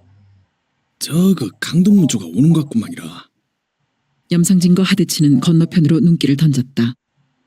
눈독을 타고 이쪽으로 빠르게 이동해 오고 있는 세 개의 그림자가 보였다. 어디로 가는가요? 일단 조계산으로 집결하도록 되어 있어. 둘의 말은 일단 여기서 끝났다. 하대치는 더 물을 말이 없었던 것이다. 그들이 목적한 임무는 무사히 완료되었고 곧 옥산 옆구리를 돌아 쌍안면 쪽으로 길을 잡았다. 하대치는 자신들의 일행이 9밖에 안 된다는 사실을 다시 상기했다. 각 마을마다 흩어져 있는 많은 동무들을 생각했다. 그러나 염상진에게 그들은 어떻게 되느냐고 묻지 않았다. 그건 금기였다. 하대치는 간절하게 담배가 피우고 싶은 것을 참아내며 무겁고 우울한 마음으로 쌍암의 문턱인 오금제를 오르고 있었다. 깊은 어둠 속에서 10월 25일이 시작되고 있었다. 3. 민족의 발견. 김범우는 가위에 눌려 설핏 들었던 잠을 깬 후 더는 잘 수가 없었다. 몸부림치듯 뒤척이다가 결국 일어나 앉고 말았다. 매일 밤 되풀이되는 고통이었다. 그는 두 무릎 사이에 머리를 박으며 머리칼을 쥐어 뜯듯이 움켜잡았다. 염상진. 신음처럼 흘러나온 소리였다.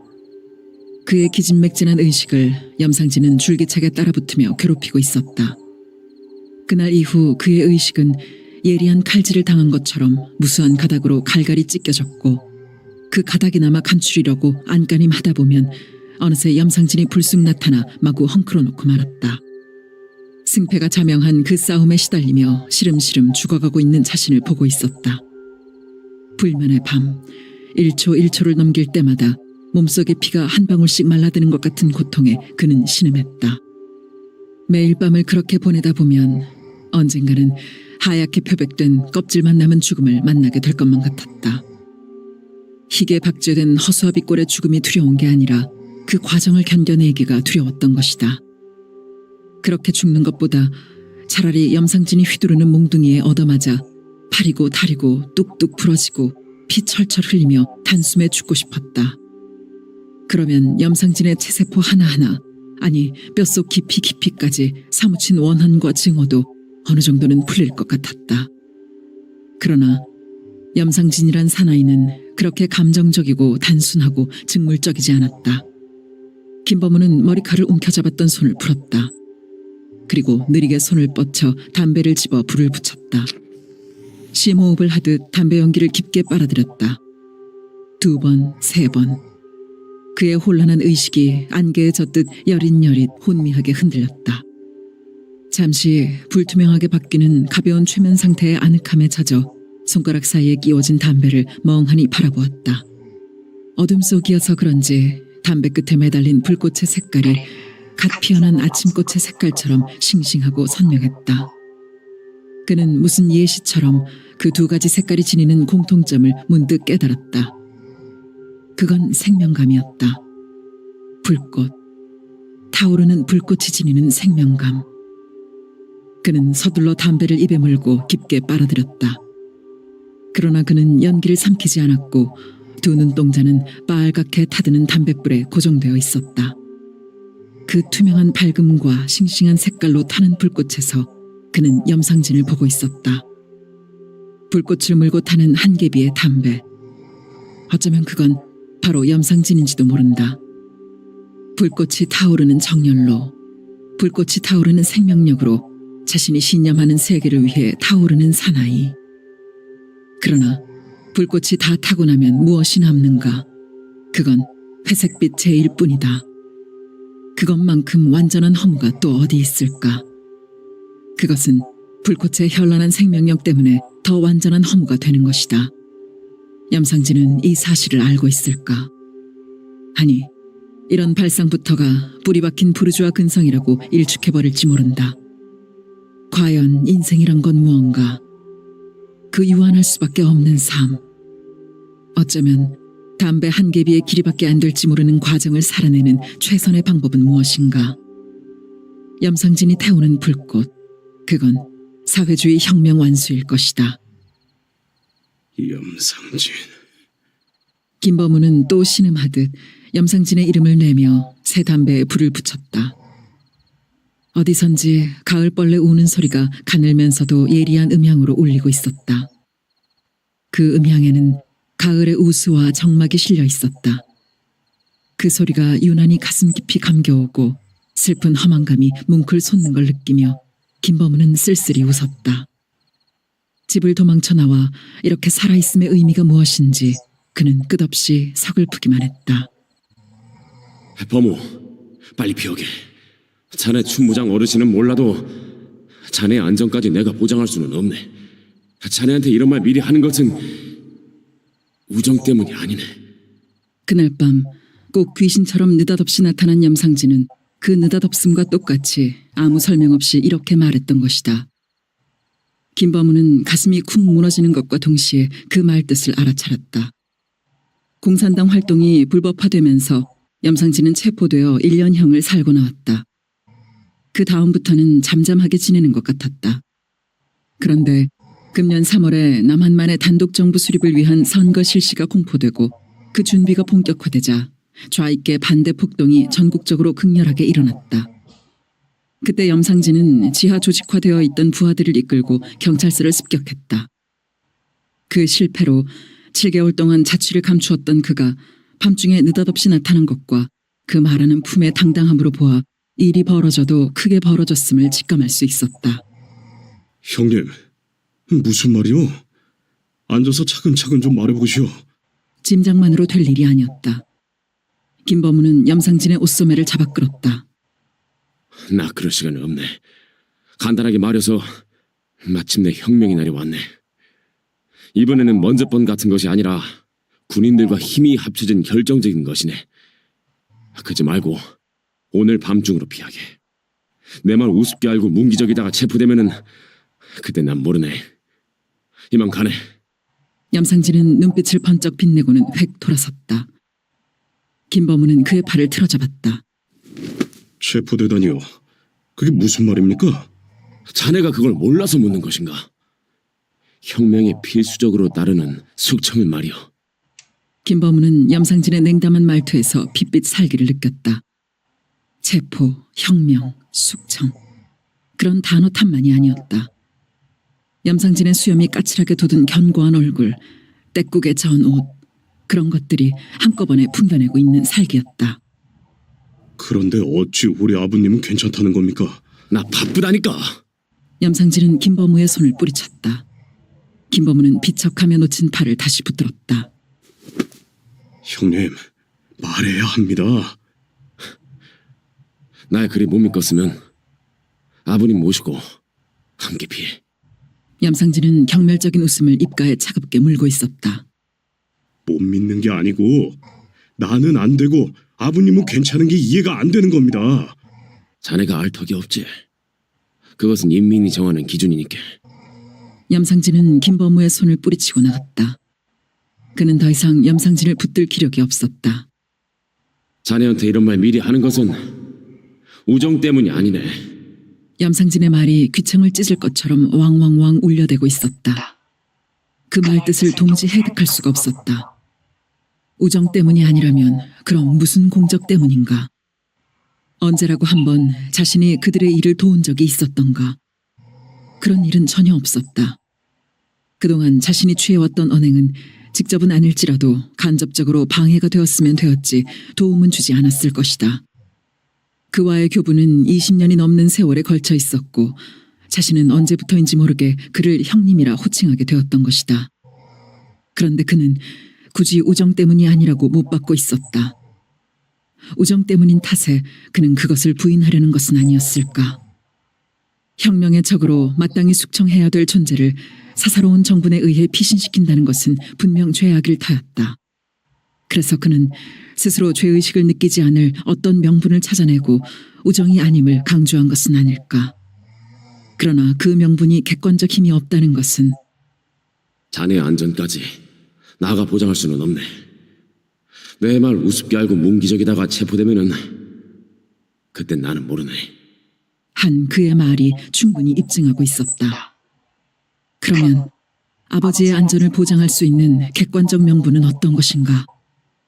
아버지가 읍내에서 손꼽히는 지주 중에 한 사람인 것은 강아지도 다 아는 사실이 아닌가?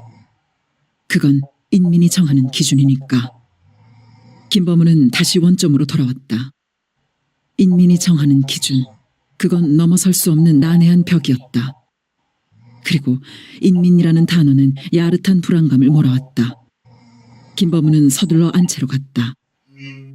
그래, 상진이가 시키는 대로 니네 얼른 피해라. 김사용은 미간에 고립해도록 내리감았던 눈을 뜨며 결론 짓듯이 말했다. 김범우는 그런 아버지의 태도에서 괴로운 체념을 발견하고 있었다. 그건 격변하는 시대의 물결에 부딪히며 최근 몇 년을 살아낸 아버지의 탈진한 모습이기도 했다. 아버님은 어쩌시고요? 김사용은 다시 눈을 내리감았다. 김범우는 그 침묵이 아님을 알고 있었다. 염상진의 말을 전적으로 믿을 수가 없습니다. 사람이 많이 변해 있어요. 걱정 말고 니네 얼른 채비해라. 저 혼자 어떻게... 암시랑 안 할 것이다. 나는 상진이를 잘 안다. 지가 자신하지 못할 일이라면 일삼아 우리 집에 오지도 않았을 것이다. 상진이는 그리 허술한 사내가 아니야. 나는 상진이를 믿어. 김범우는 아버지가 염상진을 마치 자식 이름 부르듯 하는 것을 듣자 가슴이 먹먹해오는 감정의 굴절을 느꼈다. 아버지는 염상진이 타고난 낮은 신분의 피를 전혀 개의치 않았다. 오히려 그의 총명함과 사리분명함을 아끼고 사랑했다. 그래서 아버지는 자기 자식이 염상진과 호영호제하는 것도 당연한 것으로 여겼는지 모른다. 그런데 이제 서로 다른 입장에서 마음의 진부를 놓고 머뭇거리게 된 것이다. 아무래도 아버님도 떠나셔야 할 것 같습니다. 헤헤, 쓰잘데없는 소리. 상진이 지를 못 믿겠으면 이 애비도 피어라고 하더라면서. 그 말이 무슨 뜻이냐? 상대방이 내보인 진심을 믿지 않는 것만치 큰 죄가 없는 법이야. 그때부터 생사람 잡는 오해가 생기는 것이다. 가거라, 싸게 떠나. 아버지의 말을 더 거역할 수가 없었다. 김범우는 암울한 심정으로 대도를 내려섰다. 마당으로 나선 그는 고개를 뒤로 젖히며 긴 한숨을 어두운 허공에 토해냈다. 농밀한 어둠 속을 잠시 표류하던 그의 의식은 문득 별들의 존재를 깨달았다. 별들은 어둠의 저편 멀고 깊은 곳에서 어둠의 눈처럼 반짝이고 있었다. 가을 별들이라서 그런지 그 자리가 멀면서도 완연해 보였고 새벽 샘물에 씻어낸 것 같은 그 해맑고 초롱초롱한 반짝임들은 금방 제각기 다른 무수한 방울소리를 내는 것 같았다. 저 무질서한 것처럼 흩어져 있는 수많은 별들의 완전한 질서처럼. 그러나 그는 고개를 저었다. 염상진은 이미 저 우주 공간을 광포한 무법자처럼 거대한 꼬리를 이끌고 날아다니는 위험스러운 별, 혜성이 되고자 하고 있었다. 여보, 어쩌실란가요? 조심스러운 목소리가 그를 일깨웠다. 아내의 근심스러운 얼굴이 김범우의 멍한 눈길에 잡혔다. 우선 들어갑시다. 김범우는 번잡스러운 생각들을 떨쳐내기라도 하려는 듯 걸음을 빨리 했다. 아들 경철이와 딸 희숙이는 조그맣게 잠들어 있었다. 김범우는 두 아이를 물끄러미 내려다보고 있었다. 염상진 그 사람. 여보! 김범우는 아내의 말을 제지하며 급히 고개를 돌렸다. 주춤한 자세에 겁에 질린 아내의 모습을 보자 그는 자신의 태도가 너무 격했음을 깨닫고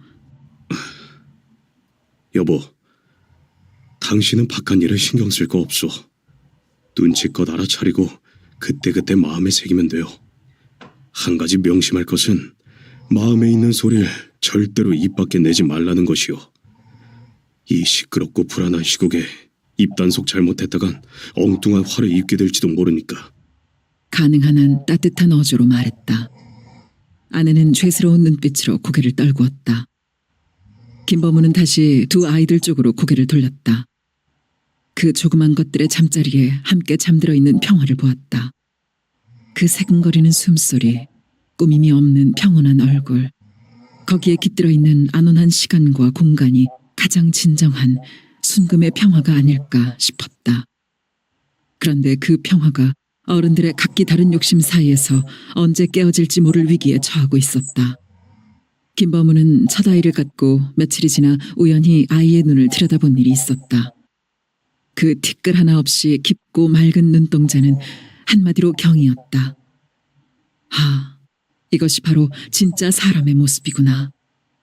그는 깊이 경탄에 맞지 않으며 너나 없이 정도의 차이만 있을 뿐 하나같이 핏기 띈 눈을 가진 어른들이 갈데없는 죄인이란 사실을 깨달았다.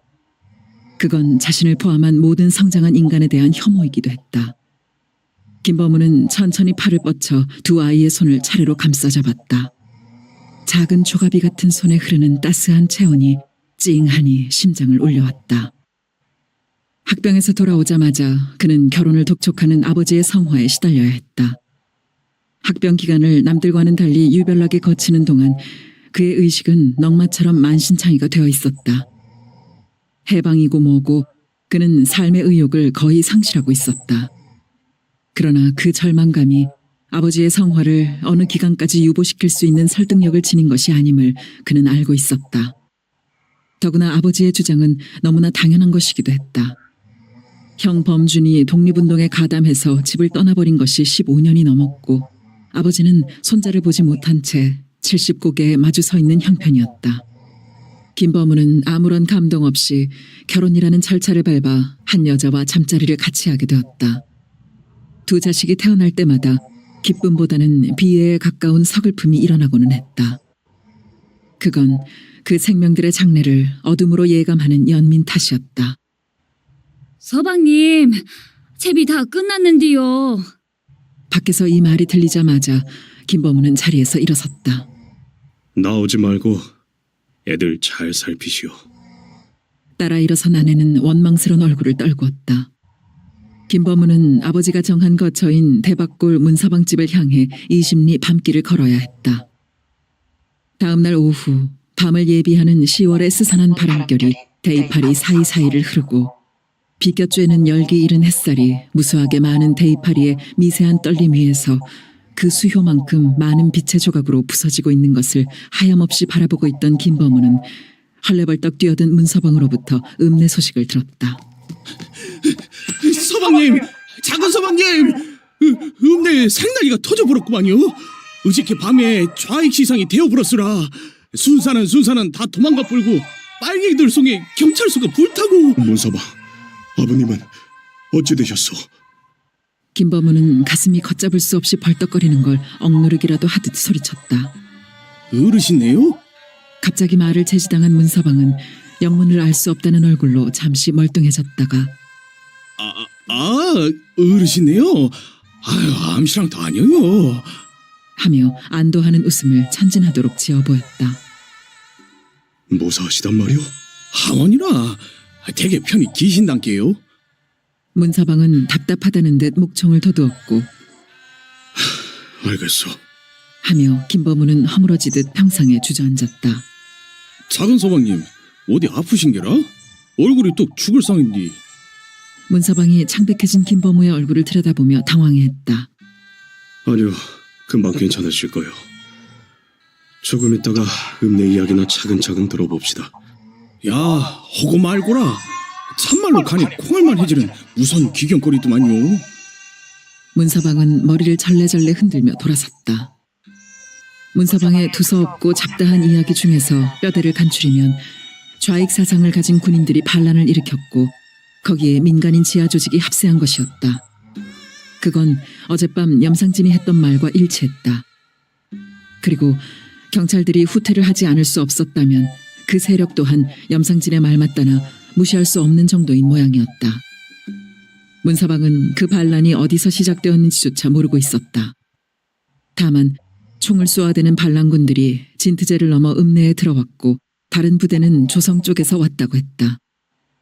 문서방은 흥분을 앞세워 그저 총을 가진 반란군, 도망간 순사, 헐렁한 핫바지 저고리에 빨간 완장을 찬 좌익들, 이런 것들에 관심을 쓸 뿐이었다. 반란군이 진트제를 넘어온 것이 확실하다면 그쪽으로 직결되는 도시는 순천이었다. 그러나 그가 알고 있는 바로는 순천에는 반란을 일으킬 만한 군부대가 주둔하고 있지 않았다. 있다고 해야 고작 2개 중대에 불과했다. 그렇다면 여수와 목포 그 어디에서 발단된 것이리라 싶었다.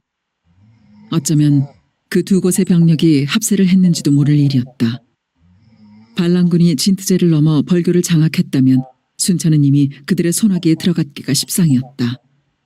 벌교가 그 지경이 되었으면 이어서 보성과 고흥까지도 위험할 것이었다.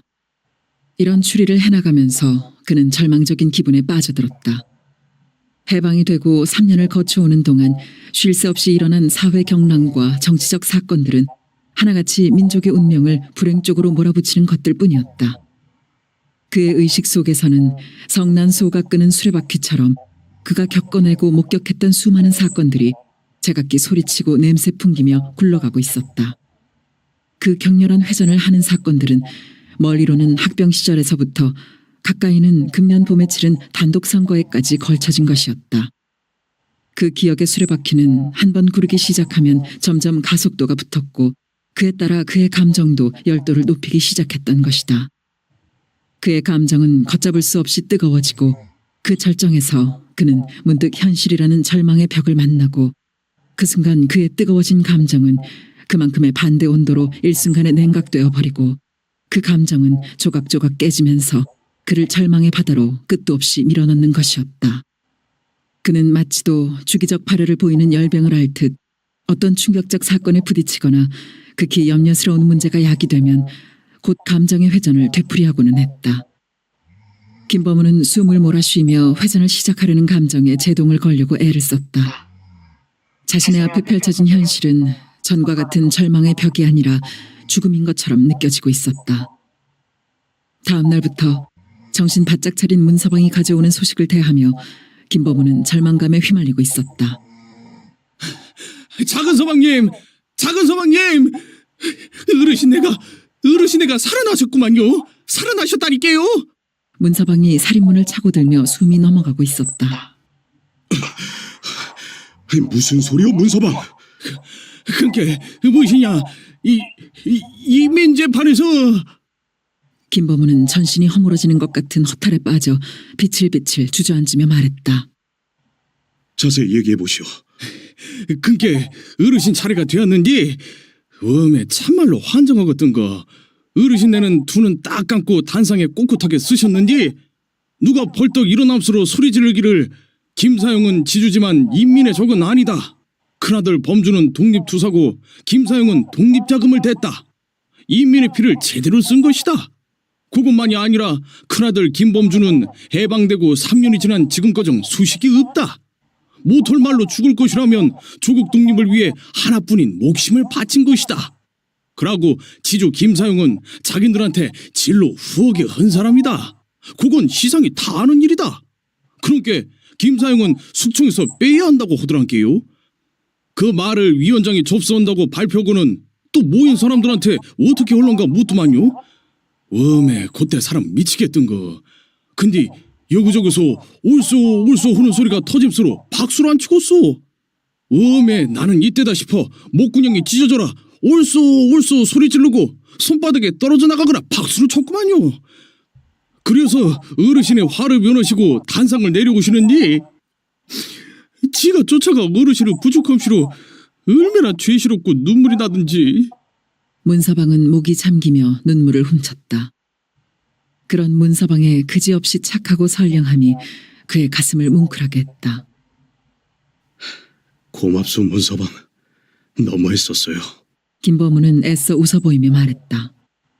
무슨 당차는 말씀이시다요. 정작 고마운 사람은 따로 있제라. 어르신 구하려고 나선 그 하대치란 사람 말이 오라우. 하대치. 귀에 익은 듯한 이름이면서도 딱히 잡히는 것이 없었다. 그래요? 그 사람이 누구요? 함에 작은 서방님도 알쏭 부른디요. 위원장 염상진을 그림자 맨키로 따라댕김서 빨갱이 오다 지역소리도 함께 온. 알았어요. 김범우의 기억 철편에서 흐리게 떠오르는 사내가 있었다. 얼굴 생김은 거의 기억이 없고 키가 작은 다부진 체격에 꼭 돌덩이 같은 인상을 풍기던 사내였다. 염상진이 출감해서 돌아오던 날 역에 마중 나갔다가 보았던 것이다. 하대치 그 사람이 어르신네 수작을 붙인 것도 아니고 무슨 은혜를 입었다고 그리 발벗고 나섰는지 참말로 모를 일이란게요. 문서방은 영문을 몰라 하고 있었다. 그건 염상진이 꾸민 완벽한 연극이었다. 그러나 대사로 사용된 아버지의 행적까지 연극은 아니었다. 그건 있는 그대로였다. 남들과 똑같이 체포를 해가고 인민재판에 회부하고 부활을 시켜 발언하게 하고 그리고 석방시키는 과정을 거친 염상진의 의도는 결코 단순하지가 않았다. 공적인 목적과 사적인 정리가 복합적으로 작용했을 것이었다. 객관적으로 별로 흠잡힐 데 없는 아버지를 인민재판을 거쳐 석방시킴으로써 자기네들의 공정성과 신중성을 널리 선전하고 싶었을 것이다. 그리고 다른 지주들을 처단하는 확실한 이유 설명의 본보기로 삼을 수 있었을 것이다. 뿐만 아니라 개인적으로는 그의 어린 날로부터 따뜻한 정과 깊은 이해를 베풀어 온 아버지를 떳떳하게 보호하고 싶었을 것이다. 한 번의 행위로 두 가지 이상의 목적을 충족시킬 줄 아는 염상진. 그는 역시 단세포가 아니었다. 헌데 말이오 서방님. 인민재판이라든가 뭔가가 끝나고 지기는 구판이 벌어졌는데 징하기도 하고. 어디서 말인가요? 김범우는 문득 생각에서 깨어나며 한결 느긋해진 태도로 말하고 있는 문서방에게 눈길을 돌렸다. 어디긴 어디여라. 북국민회교 마당에서 인민재판을 끝내고 그질러 소아다리로 끌고 갔구만이라.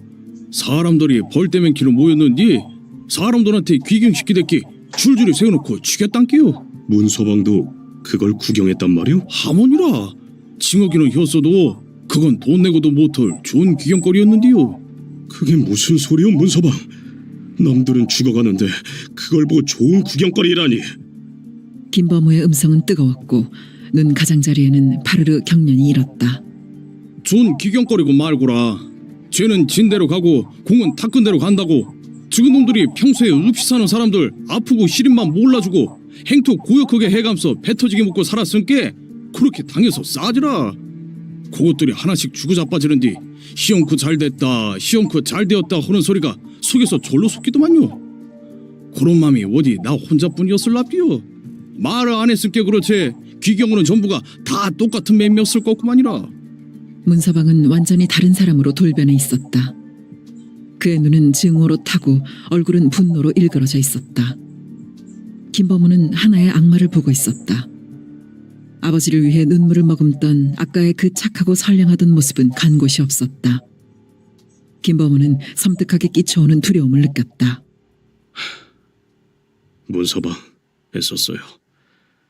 그만 쉬도록 해요. 김범우는 땅바닥을 내려다본 채 중얼거리듯 말했다. 문서방이 돌아서고 나서도 김범우는 의식의 공백 속에 빠져 있었다. 그는 사고를 정리하려 했지만 뜻대로 되지 않았다. 전혀 다른 두 모습의 문서방. 그 어느 쪽이 진짜인가?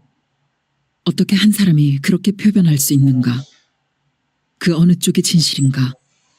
사람이 어떻게 그토록 이중적일 수 있을까? 그때 퍼뜩 떠오르는 말이 있었다. 있는 자들은 자기들만 사람인 줄 알지. 더러 그렇지 않은 우등생도 있지만 말이오. 난 그 단순한 자만을 고맙게 생각하네. 거기에 우리가 설 자리가 있고 그것이 그들 스스로가 빠져들어갈 함정이니까. 염상진의 말이었다. 그렇다. 인간은 복합적 사고와 다양한 감정의 줄기를 소유한 동물이다. 문서방의 전혀 다른 두 모습은 그런 인간의 속성이 표출된 것일 뿐이다. 그러므로 그 두 가지 모습은 다 문서방의 참모습인 것이다. 인간의 마음속에는 선과 악이 공존하면서 외부의 영향과 상황에 따라 그것은 반응하는 것이다. 문서방은 아버지에게는 선한 인간으로 반응했고 다른 사람들에게는 악한 인간으로 반응한 것뿐이다. 만약 아버지가 악한 지주였다면 문서방은 여지없이 악한 반응을 보였을 것이다. 그러므로 문서방의 악은 악이 아니라 선인 것이었다.